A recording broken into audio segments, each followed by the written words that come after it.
নমস্কার বন্ধুরা, শুভ দুপুর সবাইকে। আজকের লাঞ্চ মেনুতে আমি বাটি চাপা ভাত গরম গরম দিয়ে দিচ্ছি। এরপর দিয়ে দিচ্ছি একটা কাঁচা লঙ্কা, আর চারপাশে সুন্দর করে গোল গোল করে শসা কেটে আমি দিয়ে দিচ্ছি, যাতে দেখতে থালিটা খুব সুন্দর লাগে। আপনারা কেমন লেগেছে বলবেন। এরপর আমি দিয়ে দিচ্ছি করলা আলু ভাজা।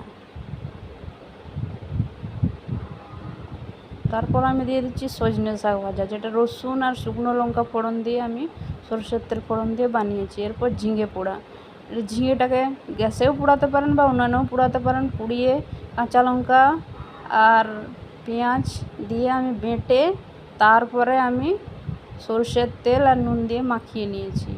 এরপর দিয়ে দিচ্ছি দুটো বেগুন ভাজা। বেগুন ভাজা খেতে খুবই ভালো লাগে।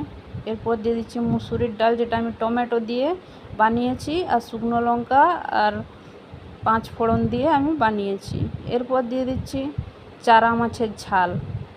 এটি আমি সরষে, টমেটো, পেঁয়াজ দিয়ে আর শুকনো লঙ্কা দিয়ে সুন্দরভাবে বানিয়েছি। এরপর দিয়ে দিচ্ছি একটা মিষ্টি, আর শেষ পাতে দিয়ে দিচ্ছি জল। থালিটি যদি আপনাদের ভালো লেগে থাকে তাহলে অবশ্যই একটি লাইক